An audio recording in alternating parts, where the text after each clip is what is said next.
पढ़ेंगे तो अवतल दर्पण द्वारा प्रतिबिंब का कैसे बनता है। देखो इधर, जब वस्तु अनंत पर स्थित होगी तो उसका प्रतिबिंब कैसा बनेगा। ये मान लो कि कोई व्यक्ति है जो अनंत पर है। अनंत का मतलब बहुत दूर, जहाँ तक हमारी नज़र जो है जा सकती है। जैसे कि अनंत का मतलब यदि ऐसे हम देखें तो कुछ दूर हमें ऐसा लगेगा कि पृथ्वी और आसमान एक दूसरे से क्या है, टच है। लेकिन जब हम वहाँ जाते हैं तो ऐसी स्थिति होती नहीं है। तो वस्तु वहीं पर स्थित है। जब वस्तु अनंत पर स्थित होगी तो उसका प्रतिबिंब कैसा बनेगा। तो जब वस्तु अनंत पर स्थित होगी तो मान लो ये कोई वस्तु है या कोई व्यक्ति है जो खड़ा है, तो उसका प्रतिबिंब कैसा बनेगा। तो पहली कंडीशन क्या हो, पहली कंडीशन यहाँ नहीं लगेगी, यहाँ लगेगी दूसरी और तीसरी। दूसरी कंडीशन क्या है कि जब कोई प्रकाश किरण मुख्य फोकस से होकर जाएगी तो परावर्तन के बाद मुख्य अक्ष के क्या हो जाएगी, समांतर हो जाएगी ना। और दूसरी कंडीशन क्या है कि जब कोई प्रकाश किरण वक्रता केंद्र से होकर जाती है और टकराने के बाद उसी पथ पर क्या हो जाती है, वापस चली जाती है। तो जिन बिंदु पर ये रेखा और ये रेखा एक दूसरे से मिलती हैं, आपका प्रतिबिंब वहीं पर बनेगा। अब देखिए ये यहाँ बहुत बड़े हैं, मान लो कि यहाँ ये बहुत बड़ा व्यक्ति खड़ा है और उसका ये प्रतिबिंब जो बन रहा है वो बहुत छोटा बन रहा है। तो हम ये कह सकते हैं कि जब वस्तु अनंत पर स्थित होगी तो उसका प्रतिबिंब कैसा बनेगा, वस्तु से छोटा बनेगा। कैसा बनेगा, उल्टा बनेगा। मतलब सर नीचे और पैर ऊपर दिखाई देगा। और कैसा बनेगा, वास्तविक बनेगा, दर्पण के सामने बनेगा। वास्तविक बनेगा, दर्पण के सामने बनेगा और मुख्य फोकस पर बनेगा, एफ पर बनेगा। एफ पर देखो यहीं पर बन रहा है तो यहाँ पर प्रतिबिंब आपका बनेगा। अर्थात ये हम कह सकते हैं कि फोकस तल पर हमारा प्रतिबिंब बनेगा। और अवतल दर्पण में हम आपको बताए थे कि जितना हम पास जाएंगे प्रतिबिंब उतना दूर बनेगा। जितना हम पास जाएंगे प्रतिबिंब दूर बनेगा। लेकिन एक स्थिति ऐसी भी आएगी कि जब हम बहुत पास वस्तु के हो जाएंगे, मतलब दर्पण के, तो हमारा प्रतिबिंब पीछे बनने लगेगा और सीधा बनेगा ना। अभी आगे हम देखेंगे।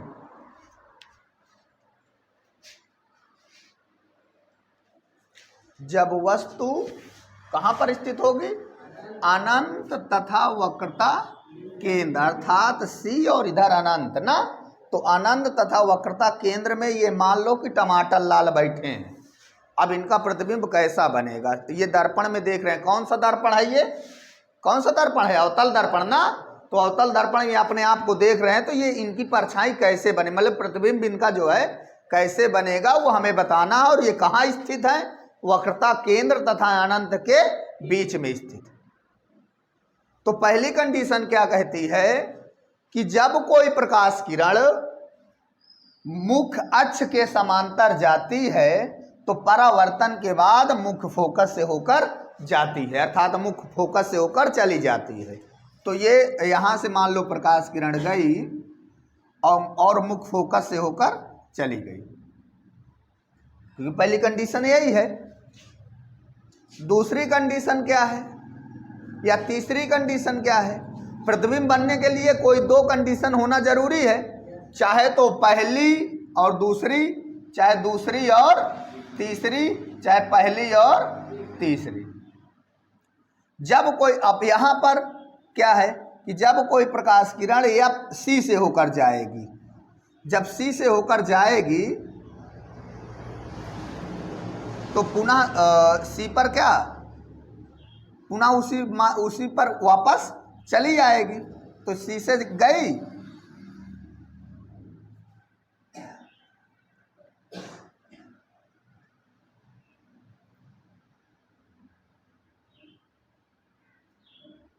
ये सी से गई और सी पर वापस चली गई। तो कहाँ पर मिल रही हैं दोनों लाइनें? यहाँ पर ना। तो यहाँ पर आपका प्रतिबिंब इसका बनेगा। कैसा बनेगा? ऐसे बनेगा, ये और ये। यानी कि जब कोई वस्तु अनंत तथा वक्रता केंद्र के बीच में स्थित होगी तो उसका प्रतिबिंब वस्तु से छोटा, वस्तु इतना बड़ा है, देखो प्रतिबिंब इतना बड़ा आ रहा है, उल्टा,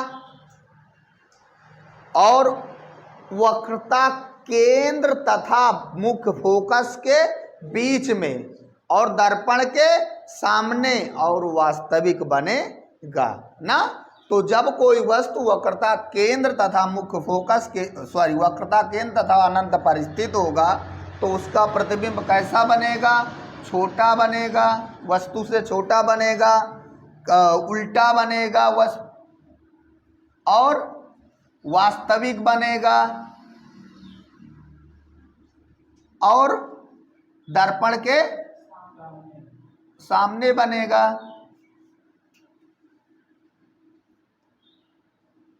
और वक्रता केंद्र तथा मुख्य फोकस के बीच में बनेगा।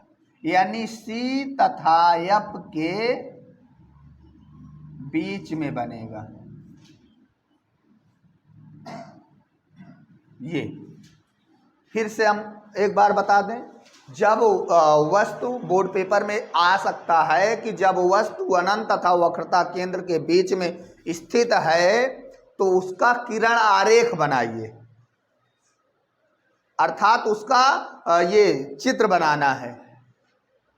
तो जब वस्तु अनंत तथा वक्रता केंद्र के बीच में स्थित होगा तो उसका प्रतिबिंब वस्तु से छोटा, उल्टा, वास्तविक, दर्पण के सामने तथा सी और एफ के बीच में बनेगा। ये देखो सी और एफ के बीच में, यहाँ आपका सी है और यहाँ आपका एच है, ये बीच में।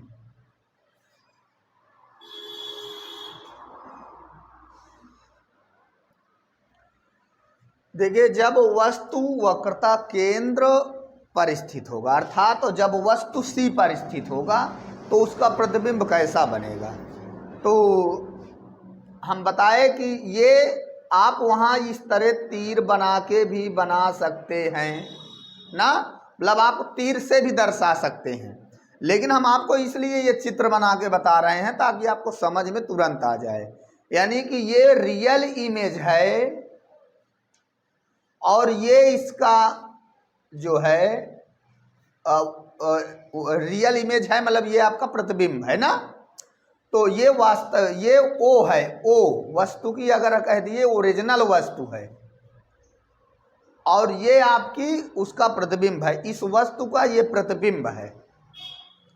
तो जब वस्तु वक्रता केंद्र पर स्थित होगा तो उसका प्रतिबिंब कैसा बनेगा। तो आप लोग देख रहे हैं कि उसका प्रतिबिंब वस्तु के बराबर बन रहा है, उल्टा बन रहा है, वक्रता केंद्र पर, यानी जहां खड़ा है वहीं पर प्रतिबिंब बन रहा है। तो हम ये कहेंगे कि जब वस्तु वक्रता केंद्र पर स्थित हो तो उसका प्रतिबिंब वस्तु के बराबर बनेगा और वक्रता केंद्र यानी जिस जगह पे खड़ा है वहीं पर बने रहा ना। यहाँ खड़ा है और इसी के जस्ट नीचे इसका प्रतिबिंब बन रहा है, तो हम कह देंगे कि वक्रता केंद्र पर ही बनेगा, मतलब वक्रता केंद्र पर प्रतिबिंब बन रहा है या प्रतिबिंब बनेगा।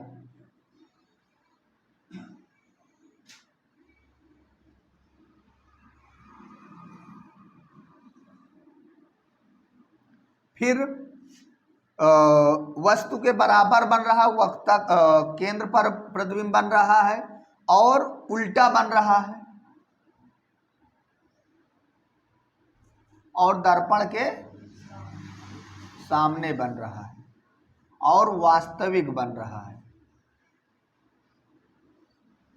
वास्तविक का मतलब ये व्यक्ति है तो यही व्यक्ति है ना, वास्तविक बन रहा है। आरोहित मतलब क्या होता है? अगला हम देखेंगे कि चौथी कंडीशन क्या है। जब वस्तु वक्रता केंद्र तथा मुख्य फोकस के बीच में स्थित होगा तो उसका प्रतिबिंब कैसा बनेगा ना। तो ये मान लो वक्रता केंद्र है और ये मुख्य फोकस है, इसके बीच में ये कोई वस्तु ए बी रखी है, इसका प्रतिबिंब कैसा बनेगा? तो पहली कंडीशन सबको पता है। पहली कंडीशन ये है कि जब कोई प्रकाश किरण मुख्य अक्ष के समांतर जाती है तो परावर्तन के बाद मुख्य फोकस से होकर चली जाती है। और दूसरी कंडीशन ये है कि जब कोई प्रकाश किरण मुख्य फोकस से होकर जाती है तो परावर्तन के बाद मुख्य अक्ष के समांतर हो जाती है। ये मुख्य अक्ष के समांतर हो गई। तो जहाँ पर ये दोनों रेखाएं एक दूसरे को काट रही हैं, हमारा प्रतिबिंब वहाँ बनेगा। अब यहाँ से यहाँ तक, यानी ये जो हमारी मुख्य अक्ष वाली रेखा है, यहाँ से यहाँ तक के बीच को लाइन को मिला देंगे तो अब देखेंगे, देखो ये वास्तविक हमारी इमेज है, मतलब ये हमारी रियल वस्तु है। ये जो वस्तु है मान लेते हैं कि ये 5 सेंटीमीटर की है, तो इसका जो प्रतिबिंब बन रहा है वो 5 से बड़ा बन रहा है, 6-7 बन रहा होगा ना, लेकिन एग्जैक्ट दोगुना नहीं बनेगा। कि जैसे अगर हम कहें कि 5 सेंटीमीटर की वस्तु है तो 10 सेंटीमीटर की बनेगी। ये हो सकता है कि 5 सेंटीमीटर से 6 हो सकती है, 7 हो सकती है, 8 हो सकती है, लेकिन एग्जैक्ट दोगुना नहीं होगी। तो कहाँ पर बनेगा? वक्रता केंद्र के थोड़ा सा पीछे। हमारी ये वक्रता केंद्र है ना, इसके जस्ट थोड़ा सा पीछे बनेगा। और कैसा बनेगा? तो वस्तु से बड़ा बनेगा। देखो बड़ा बन रहा है। दर्पण के सामने देखो, दर्पण के सामने बन रहा है। वास्तविक बनेगा, वास्तविक बन रहा है। उल्टा मतलब ये पहले ए बी था, देखो इधर बन रहा है ए डैश बी डैश, मतलब उल्टा बन रहा है। अगला जो हमारी कंडीशन है, 6 कंडीशन है, चौथी कंडीशन हम लोग पढ़ चुके हैं। पांचवी क्या है?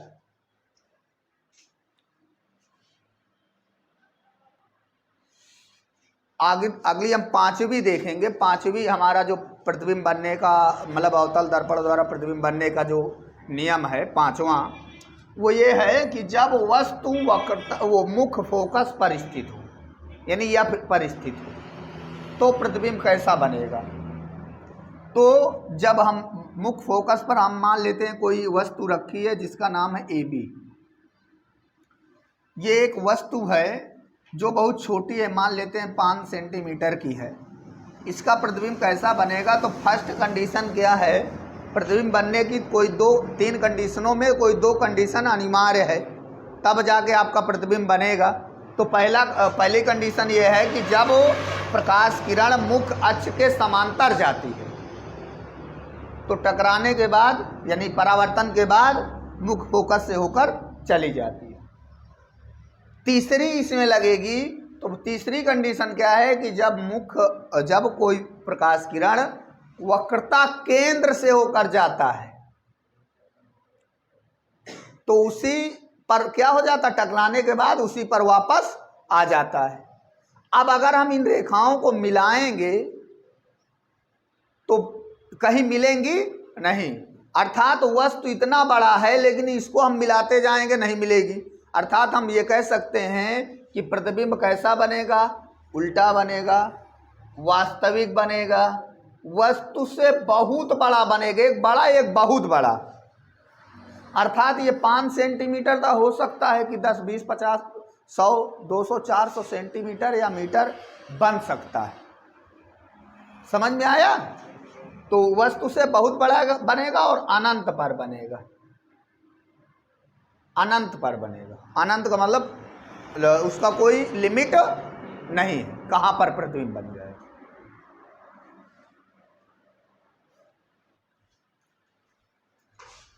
छठवां जो है स्थिति क्या है कि जब वस्तु मुख्य फोकस तथा ध्रुव के बीच में, यानी एफ तथा पी के बीच में स्थित हो ये वस्तु। जब कोई वस्तु एफ तथा मतलब मुख्य फोकस तथा ध्रुव के बीच में स्थित होगी तो उसका प्रतिबिंब कैसा बनेगा।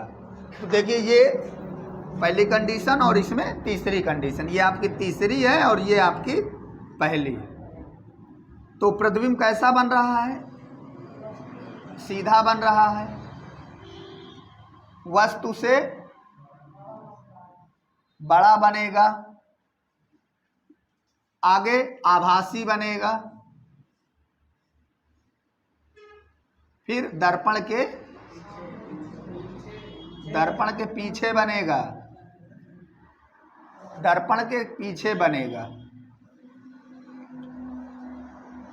यानी कि जब कोई वस्तु वो मुख्य फोकस तथा ध्रुव के बीच में स्थित होगा तो उसका प्रतिबिंब सीधा, वस्तु से बड़ा, आभासी तथा दर्पण के पीछे बनेगा।